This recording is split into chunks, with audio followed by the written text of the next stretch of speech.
இன்னைக்கு நம்ம சேனலில் என்ன பார்க்க போகிறோன்னா மிக மிக முக்கியமான ஒரு ஜோதிட தாள்களையும் ஒரு இன்ட்ரெஸ்டான ஆன்மீக பரிகாரத்தையும் இந்த வீடியோவில் வந்து பார்க்க போகிறோம். ஸோ பார்க்குறதுக்கு முன்னாடி எதை பற்றியது பார்க்க போகிறோம் அப்படிங்கிறத இன்ட்ரோவில் வந்து ஷேர் பண்ணுறேன். எதை பற்றியது பார்க்க போகிறோம் அப்படிங்கிறத ஃபஸ்ட்டு இன்ட்ரோவில் வந்து ரிஷப ராசிக்காரங்க தெரிஞ்சுக்குங்க. ஏன் ரிஷப ராசிக்காரங்கன்னு சொல்கிறேன்னா இந்த வீடியோ ரிஷப ராசிக்காரங்களுக்கான வீடியோ. ஸோ அதனால தான் ரிஷப ராசிக்காரங்க வீடியோ பாருங்கிறத சொல்கிறேன். ஃபர்ஸ்ட் ஆஃப் ஆல் என்ன பார்க்க போகிறோம் அப்படிங்கிறத இப்போ சொல்லிடுறேன். 2026 மூன்றாவது மாதமான மார்ச் மாதம் நடந்துட்டு இருக்கு.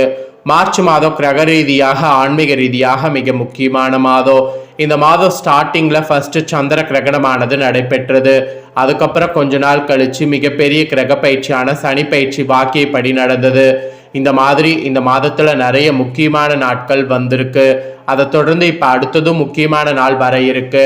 ஸோ மார்ச்சுடைய 18 அமாவாசை, பங்குனி மாதத்தில் வரக்கூடிய அமாவாசை. இந்த அமாவாசை ஒரு பாசிட்டிவான அமாவாசை. இந்த அமாவாசை வர்றதுனால நேரமானது ஒவ்வொரு ராசிக்காரங்களுக்கும் நெருங்கிட்டே வருது. அந்த நேரம் அதிர்ஷ்ட நேரமாகவும் இருக்கலாம், ஆபத்து நேரமாகவும் இருக்கலாம்.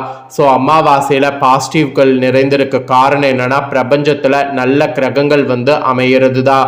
கிரகங்கள் ஒன்றோடு ஒன்று சேர்றது, ஒன்றோடு ஒன்று நிறைய இதை வந்து கொடுக்கறது. இதனால ஒவ்வொருவருக்குமே வந்து பாசிட்டிவ் வந்து உருவாகும். அப்படி உருவாகக்கூடிய பாசிட்டிவை அவங்கவுங்க தெரிஞ்சு பயன்பெறணும். அதன்படி ரிஷப ராசிக்காரங்களுக்கு என்னங்கிற பலனை இந்த வீடியோவில் வந்து ஷேர் பண்ண போகிறேன்.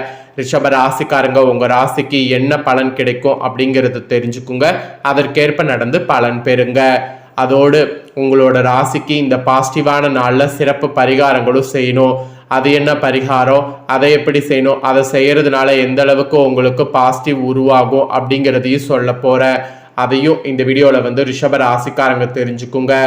முதல்ல உங்கள் ராசிக்கு கிடைக்கக்கூடிய பலன்களை வந்து ஷேர் பண்ணுறேன்.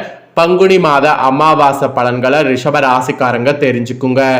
இந்த பலன்கள் உங்களுக்கு மார்ச் 17 கிடைக்க போதுங்க. வாங்க பலன்களை பார்க்கலாம்.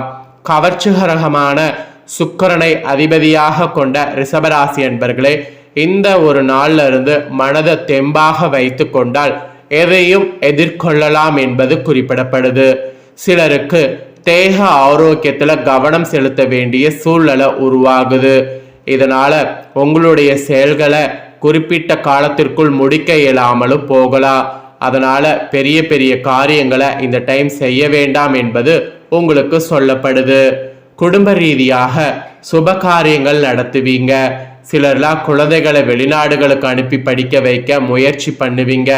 உங்களுடைய முக்கிய திட்டங்கள்லாம் இப்ப நிறைவேறுவதற்கு வாய்ப்பு இருக்கு. இதனால உங்க ஆசைகள் ஒவ்வொன்றாக நிறைவேறும் என்று கூட சொல்லலாம். கடன்களை திருப்பி அடைத்து புதிய சேமிப்புகளில் ஈடுபடுவீங்க. உடல் உபதைகள்லாம் மறைந்து ஆரோக்கியமானது காண்பீங்க. நேர்முக மறைமுக எதிர்ப்புகள் இந்த டைம் உங்களுக்கு மறையும் என்பது உறுதியா சொல்லப்படுதுங்க. அதுக்கப்புறம் தொழில் செய்பவர்களுக்கு திட்டங்கள் அனைத்துமே நல்ல லாபத்தை கொடுக்கும். அதோடு கொடுக்கல் வாங்கல்ல சிறப்புகள் வந்து உண்டாகும். விற்பனை பிரதிநிதிகளை பல சந்தைகளுக்கு அனுப்பி உங்க விற்பனை களத்தை பரவலாக்குவீங்க. ஆயினும் கூட்டாளிகளை கலந்தாலோசித்த பிறகு விரிவாக்கம் செய்யறது தொழில் பொறுத்த வரைக்கும் நல்லது. இல்லைன்னா தொழிலில் கொஞ்சம் ப்ராப்ளம் வரும். நீங்க கொஞ்சம் கூட்டாளிகளை கலந்தாலோசித்துட்டு முடிவெடுத்தீங்கன்னா ஓகேவா இருக்கும், அதை பண்ணுங்க. அதுக்கப்புறமா உத்தியோகத்தில் இருக்கிறவங்களுக்கு சொல்லப்பட்டிருக்கு. உத்தியோகத்தில் இருக்கிறவங்களை பொறுத்த வரைக்கும் கோரிக்கைகளை மேல் அதிகாரிகள் உடனுக்குடனே பரிசீலிப்பாங்க. அலுவலகத்தில் அனுகூலமான சூழலை காண்பீங்க. சக ஊழியர்கள் வகையில நட்பு பாராட்டுவது உங்களுக்கு அமையும். இடையூறுகளை ஒரு பொருட்டாகவே பார்த்தீங்கன்னு வச்சுக்கோங்களேன் கருதக்கூடாது. பணவரவுல சிறு தடைகள் ஏற்பட்டாலும் உழைப்புக்கேற்ற ஊதியத்தை பெறுவதில் எந்த குறையும் ஏற்படாது. விரும்பிய இடமாற்றங்களை பெறுவீங்க. உங்க வேலை திறன் வந்து பளிச்சுடும் என்று சொன்னா அது மிகையாகாத உண்மை. அப்புறம் அரசியல் துறையில இருக்கிறவங்க உங்களை பொறுத்தவரை தொண்டர்களுடைய ஆதரவோடு செயற்காரிய செயல்களை செய்வீங்க. எதிரிகளால் கஷ்டங்கள் உண்டாகாது என்றாலும் அவர்கள் மீது ஒரு கண் வைத்திருக்கிறது நல்லது. கட்சி தலைமையிடம் நல்ல பெயரை காப்பாற்றி கொள்ள அது மாதிரி பண்ணுங்க. சச்சரவுகள்ல சம்பந்தப்பட்டு மாட்டிக்கொள்ள வேண்டாம். சச்சரவுகள்ல தயவு செய்து வந்து எதுவும் வந்து இது பண்ணாதீங்க. அப்புறம் கலைத்துறையில் இருக்கிறவங்களுக்கு சொல்லப்பட்டிருக்கு. கலைத்துறையில் இருக்கிறவங்களுக்கு கடினமாக உழைத்தால்தான் உங்களுடைய துறையில வெற்றி வாகை சூடுவீங்க. மற்றபடி உங்க வேலைகளை குறிப்பிட்ட காலத்திற்குள் முடித்து விடுவீங்க. அதோடு உங்க திறமைகளை மக்கள் ஏற்றுக்கொள்வார்கள். அதே சமயம் உங்களுடைய வெளிவட்டார பழக்க வழக்கங்கள்ல மிகவும் கவனத்தோடு இருக்க வேண்டும். சக கலைஞர்களை கூட அனுசரித்து நடந்து கொள்ளும். அப்பதான் உங்க கலைத்துறையில உங்களுக்கான ஒரு அங்கீகாரத்தை பெற முடியும். அப்புறம் பெண்மணிகள்லாம் இனி நன்கு யோசித்த பிறகு பிறருடைய வார்த்தைகளை நம்ப வேண்டும். கணவரிடமும் குடும்பத்தினரிடமும் விட்டு கொடுத்து நடந்து கொண்டா நல்ல யோகம் உங்களுக்கு இருக்கு. இல்லத்துல திருமணம் போன்ற சுப நிகழ்ச்சிகள் நடத்தி மகிழ்வதற்கு வாய்ப்பு இருக்கு. அதனால அதுக்கான முயற்சியை பண்ணுங்க.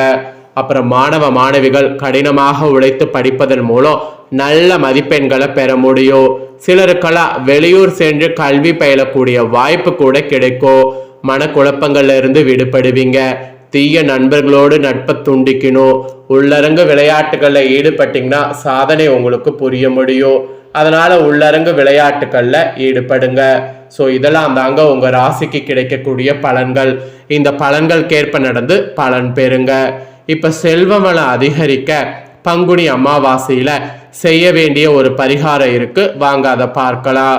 பொதுவாக அமாவாசை பௌர்ணமி போன்ற தினங்கள் மிகவும் விசேஷமான தினங்களாக கருதப்படுது. இந்த தினங்கள்ல நாம செய்யக்கூடிய எந்த ஒரு வழிபாடாக இருந்தாலும் பரிகாரமாக இருந்தாலும் அதற்கு அதிக அளவில் பலன் கிடைக்கிறது என்று கூறப்படுது.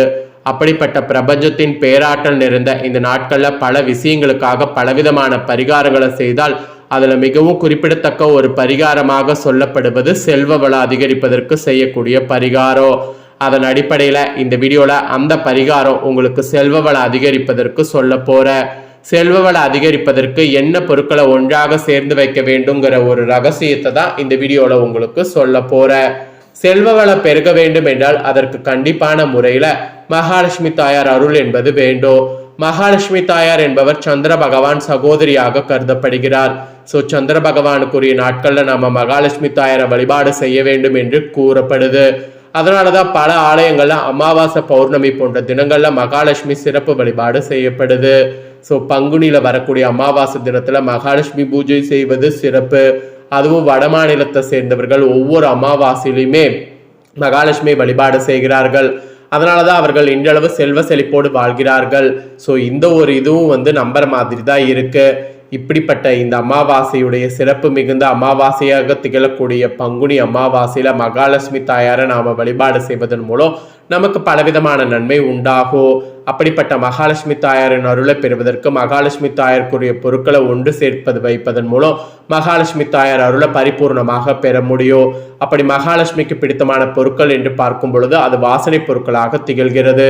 எந்த இடத்துலலாம் வாசனை நிறைந்திருக்கிறதோ அந்த இடத்துலலாம் மகாலட்சுமி தாயார் அருள் இருக்கும் என்று கூறி இருக்கப்படுது. அதுலேயும் ஏலக்காய், கிராம்பு, பச்சை கற்பூரம் இந்த 3 பொருட்களும் மிகவும் சிறப்பு வாய்ந்த பொருட்களாக திகழ்கிறது. இந்த 3 பொருட்களுமே எந்த இடத்துல இருக்கிறதோ அந்த இடத்துல மகாலட்சுமி அருள் பரிபூர்ணமாக கிடைக்கும். ஸோ அதனால பார்த்தீங்கன்னு வச்சுக்கோங்களேன், பங்குனி அமாவாசையில நீங்க ஒரு சேர மகாலட்சுமி தாயாருடைய படத்திற்கு முன்பாக இதை வைக்க வேண்டும். பச்சை கற்பூரம் சிறிய துண்டு, ஒரு கிராம்பு, ஒரு ஏலக்காய் இவ 3 மகாலட்சுமி தாயார் படத்திற்கு முன்பாக ஒரு கிண்ணத்திலோ அல்லது அகல்விளக்கிலோ போட்டு வைத்து விடுங்க. ஸோ நாள் முழுவதும் இது அப்படியே மகாலட்சுமி தாயார் படத்திற்கு முன்பாக இருக்கட்டும். மறுநாள் அதை எடுத்து பணம் வைக்கக்கூடிய இடத்துல வைத்து விட வேண்டும். அல்லது பர்ஸ்ல கூட போட்டு வைத்துக் கொள்ளலாம். இது அப்படியே எடுத்து வைக்க வேண்டும். மூட்டையாக கட்ட வேண்டாம்.